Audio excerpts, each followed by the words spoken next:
Kumain na tayo. Nagluto si Mama. Halo. Ayan, oh, may linuto Ano to? siyang adobong. Adobo na adeta sa kularamit nga kasta kay pakbok do kwa. Na, siya na. Ay, nagagalit dyan. Lumalabas yung tubig. Hindi mo mapigilan pati dito. Kasi habang nagbubuhat tayo ng mga weights doon sa loob ay wala. Para bang natatai ako. Parang ikinulong natin yung sarili natin sa kulungan. Nandito na kami kina Mama at gagawin na namin yung para sa kanyang bath. Dali. Ayan. Gagawin ni Jem. Ito yung bowl at ito yung pang-flush. Ito yung nasa loob nasira para automatic na mag-switch off kapag naka-flush ka na. Tapos kung naka-flush ka na, pupuno na naman ng tubig dito, di ba? Tapos hindi siya nag-automatic shut off, kaya may tubig na lumalabas. Kaya ngayon, yung bagong kailangan ipasok dito, yan, tignan natin kung tama yung binili natin para mag-function uli ng husto. Ayan. Alisin natin to. Ganito ang itsura. Nasa loob ng wall kasi ito eh. Ayan oh. Yung takip, inalis namin. Tapos kailangan ikabit na dun sa may lalabasan ng tubig, itong hose na to. Shinut off mo ba yung tubig dito, Jem? Dito Oo, walang lumalabas. Okay. Ayan.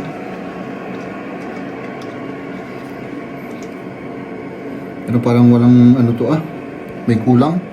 May kulang. May mga parts pa naman doon nakita ko sa supot. Oo. Kunin ko. Yung goma, oo. Ayan, ito yung mga parts. Ewan ko ito. Inalis niya.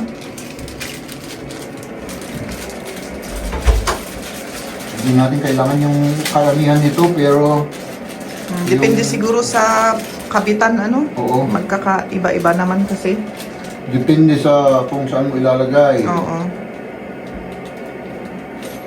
So, Ayan, kung may maririnig kayo, yan yung automatic na nag-ano ng hangin ba? Guys, tas naman. hangin.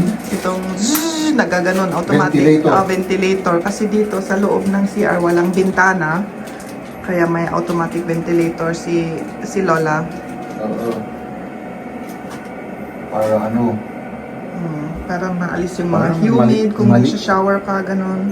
hindi ito yung tamang Hmm? Parang mali ito. Subukan natin yan. Tignan mo, baka yung mga parts mahulog dyan sa loob. Wala, hindi na natin makuha. Kailangan mag-ingat. Yan, subukan natin yan. So, tignan natin. Parang okay naman, Jim. Oo. Okay naman siya, pero tignan natin. Talagang modern na modern itong bagong to. Yung old ganito, yung itsura, sinupot namin. Diba? Pero ilang taon na yan? 1990 na nagawa itong bahay na to. Di ilang taon na.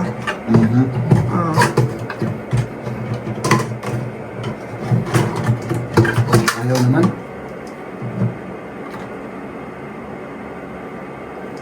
Ayaw Di ayaw na pumasok.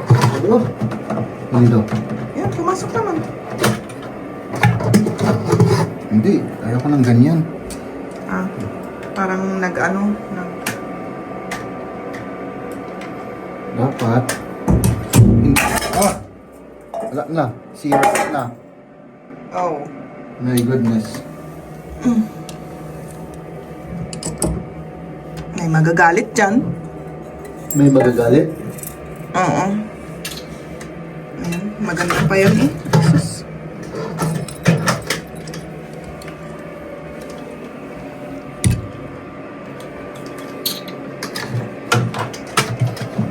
Yun. Ganun dapat. Ganun siya dapat.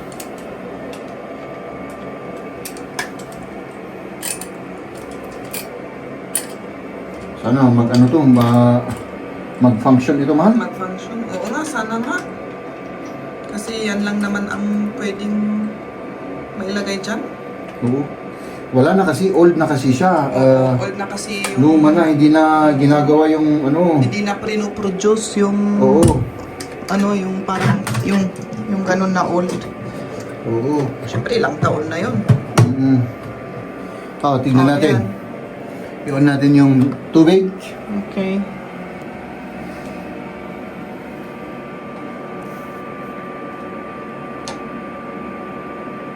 Oh!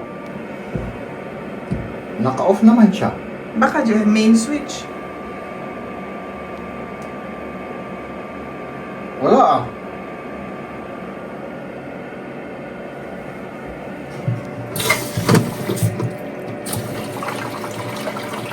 Ano nangyari doon? Siya, oo. Doon, lumalabas Oo. yung tubig. Ganun ba talaga? Hindi dapat ganito ito eh. Parang Hindi, i-off mo na. may kulang. May kulang siguro na mailagay. Oo.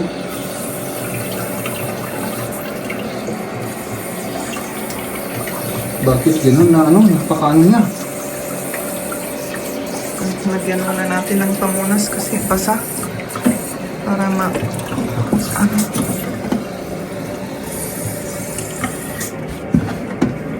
Alisin ko na ito. Kasi baka maano pa tayo dyan. Parang spritz na so. Mag-bake tayo. Pati dito, hindi mo mapigilan. Hindi mo mapigilan pati dito. Ayan, amupay noon niya reta nga aramidan lagi ito. Tayo naman mga kaibigan. Pwede na repair na. Pero itong bagong binili namin, ito ay may sira. Nag-research kami ng 10 years. Ganun pala, pwede palang may sira na kumbaga, may binibenta. Tapos, dito naman mga kaibigan, ay pwede na. Pwede na siya, Ang ginamit namin yung old, yung dati, hindi pala sira. May nagkamali lang kami ng ginawa. Kaya, hindi siya hindi siya nagpa-flash. No? Ngayon, pwede na. Oops. Diba? Ganun lang yan. Pwede na siya. Yan.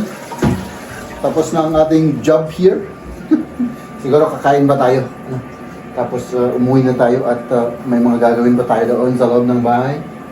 No? At ngayon naman ay off ko to kasi ang ingay yung exhaust. Ang ingay niya. Ayan, kumain na tayo. Nagluto si Mama. Halo. Ayan, may linuto Ano to? siyang adobong Anak. pata. Oh my goodness. Diba? At munggo na may... Yan. May pansit, May vegetable, may pansit. Ayan, may... Ito yung gusto ko, ma. Ayan. Sige, kain na tayo. May chicharon. May Ay, chicharon. nako. Oo pala. Uy. Instead na karne, dito ti iskarga. Tao, dito may katitawanan. Sige. Nilagyan pa niya ng extra sili. Wala ka na kayo patawag sili. Grabe, ang sarap nito. Was ist das? Ano is banani blossom dito? This, also is this Gemüse. This is fun banane. Okay. Pwede na. Hindi ko lang sa asin na. Tikman mo na. Ayaw masusoy. Tasakot mo lang tayo. Ito, patal. Ay, grabe, ang sarap ng Sieht aus. Huwag kang magtutod, sabi niya. Huwag kang magtutod. Ito naman yung pata. Huwag kang magkalat dito. Ang lambot, mahal. Sweet pata. Okay. Ganyan, dati susus. Sweet? Hindi. Akala ko sweet pata. Hindi. Nakaganti ko na ito. Isungkas lang ang natamit. Keine Balsami ko. Karots? Masuk ka lang ito. Ja. Dito sakto ilaramit nga kasta. Impakbok jay kwa. Jay first na niya kulo na. Ure dito yung munggo. Naminduangan niluto. in drain ko diay ko. De danom. Uwan di danom, nangisit ang kuha kayo. Masarap. Ipaburo ko tin mga Karotte. 5 minutes siguro. Pauwi na uli kami. Tapos na kami kay mama. Mission accomplished. Oo. Busog na naman kami. At yun. Napasyalan rin namin siya. At ngayon, uuwi na naman kami. Ikaw naman, diretso ka sa gym. Mag-exercise ako, mahal. Mag-exercise daw si Jeb. Magpalagyan ako ng muscle. Okay. Gar nichts mehr. Ayan, alisin natin yung dati nating panghawak sa cellphone. Naputol ito. Nasira kasi. Sira. Palitan natin lang. At ilalagay natin si bagong magnet. Ayan. Ang hirap Einfach tanggalin. reißen. Nakadikit Ich kenn ata. das. So, ja, versuchen. Baka maano siya. Sandali. Yan. Naalis na. Grabe naman to. Oh, syempre, kailangan matibay yan. Oo, Kasi parang ang nakaano dyan eh. parang ganito rin ako nakadikit sa iyo, ano? Talagang dikit na dikit na dikit, ano? Ito yung bago. Parang gusto kong subukan dito. Ano? Oh, maganda rin naman. Was ist das? Kaya nga lang, hindi natin mabuksan yan. Ah, O dito. or dyan, oo. Hindi kasi flat eh. Or dito. Tapos, ano? Ano? Oh, try mo. Subukan lang natin. Parang mas maganda kung ano. Uy, ganun din ah. Ano yan, dikit. Pwedeng alisin rin. Oo. Okay. Paano ba to? Ganito, ano? Ang bubo ko kasi mahal. Pasensya ka na. Kasi ganito, tapos... ganito, tama. Dito na lang, ano? Igitna mo. Gitna ko dito. Hindi, dun gitna di, between left and right. Kitamtan mo itong nga. Ano yung left and right? Here. Here. Left. Left and right. Left and right. Ganun na lang. Links und rechts. Tapos lock. Ganyan pala. Oo. Oh. Sige, Pwede ano na si cellphone. Ano mo na. Ganito, pwede.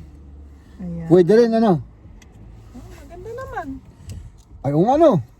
Ay. Hello! Makita ko na rin yung mukha ko. Oo. Ganito. Hello! Hello. So, let's do this, mga kaibigan. Tapos, balik rin natin. Hello! Hello. Ang sarap ng feeling, mga kaibigan. Katatapos lang yung ating pagpapalaki ng muscle, mga kaibigan. Ano? At syempre tayo po ay pauwi na. At habang tayo po ay papauwi, mga kaibigan, gusto ko lang i-share. Dahil yun naman po ang ating ginagawa araw-araw, ano? Nag-share tayo ng kahit na ano, no? Sa ating channel, no?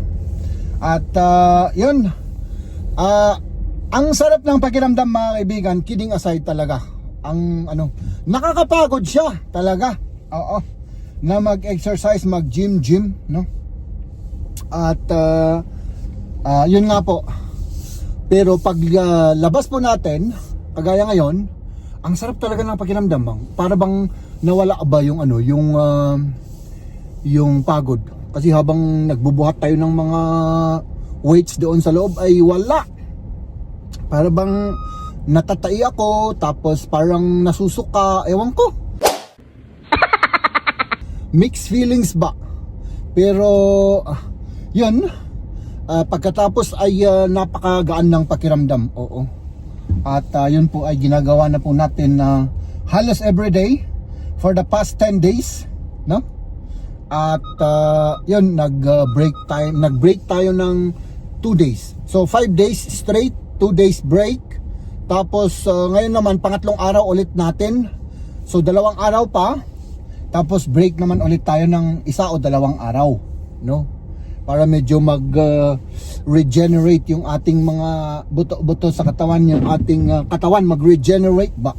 Hindi ko alam kung anong ibig sabihin nun. Basta mag-regenerate. para magpahinga, di ba?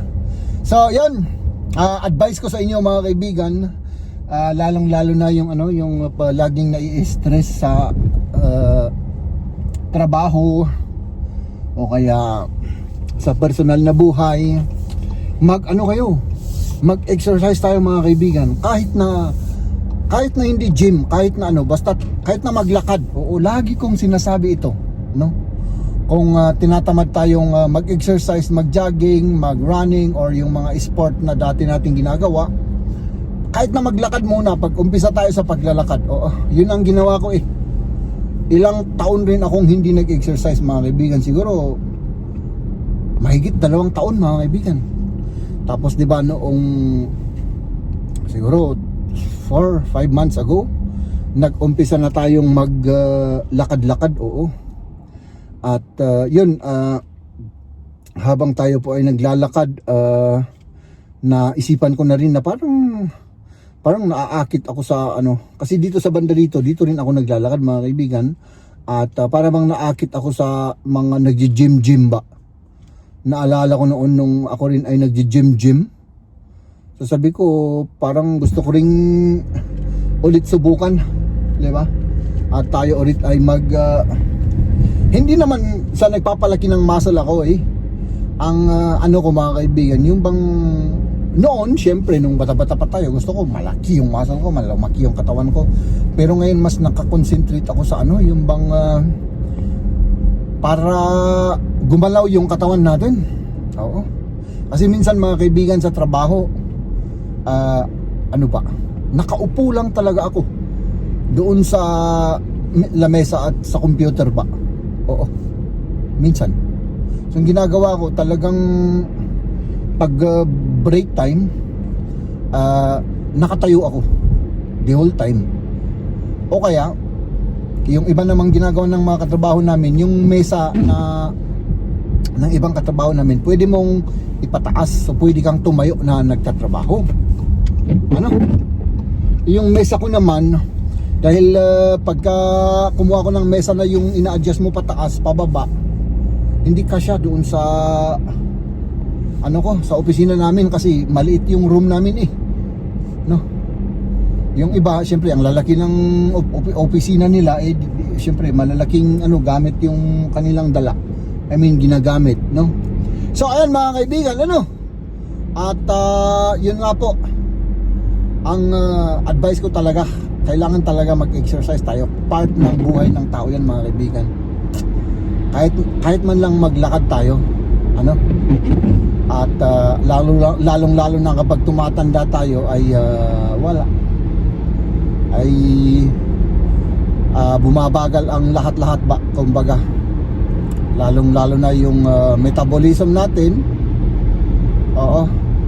At saka dahil sa tagal ko kasi sa construction at saka yung bang trabaho na yung involve yung physical. Oo, yung buhat, nagbubuhat, yung talagang physical, hindi lang sa computer ba. Napakatagal ko nang ginawa yun mga kaibigan. So ang alam ko parang sira na yung mga buto ko. Yan bang tagal ba naman mga kaibigan, no? Magmula nung pumunta ako dito ay construction worker na. Hanggang yun nga po, naswertehan tayo at nakatapos tayo. Tapos yun, hindi na ganun yung trabaho natin, diba? So yun mga kaibigan, kailangan talaga na igalaw natin yung katawan natin, lalong-lalo na yung mga kagaya ko na may nararamdaman. Halimbawa yung high blood, oo, yung mga malulusog at matataba na kagaya ko.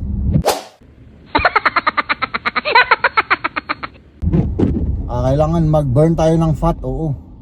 Hindi biro yan mga kaibigan kasi yun nga po, naging concern ako, lalong-lalo na't medyo tumatanda ako kasi anong bata-bata pa ako, hindi ko pinapakialaman yan. Nung medyo tumatanda na tayo, parang na na ako, nahihilo-hilo na ba ako. So sabi ko kailangan magpatingin ako. Kaya yun, nagme-maintain tayo. Tapos kailan yung last na schedule natin sa doktor? I think 3 or 4 weeks ago, 1 month ago.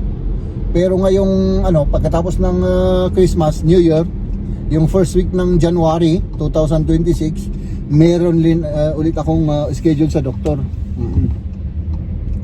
Hindi biro po na biglang mawala tayo sa mundo. Oo.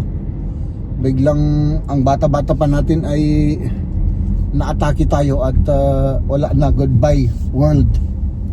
Lalong-lalo na't may mga anak pa tayo na umaasa sa atin, di ba?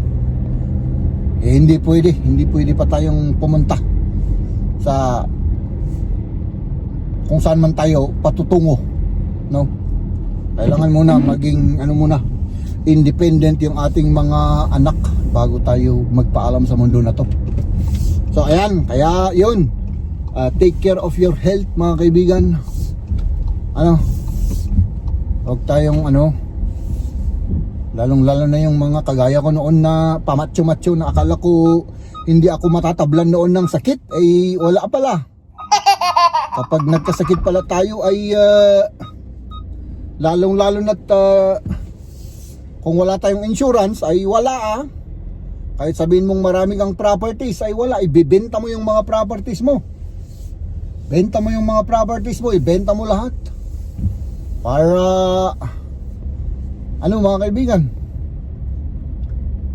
Para para lang makapagpa-check up ka, makapagpa-hospital ka, makapagpa-dialysis ka, and so on and so forth. So habang wala tayong masyadong nararamdaman ng mga malalang sakit, ay na tayo. Kahit paano healthy living. Mag-McDonald's tayo, paminsan-minsan, pero paminsan-minsan lang mga kaibigan. Paminsan-minsan lang, wag natin sobrahan. Diba? Kasi kapag wala naman tayong McDonald's mga kaibigan, ay parang parang ikinulong natin yung sarili natin sa kulungan. Ang hirap. So ayan mga kaibigan, let's do this.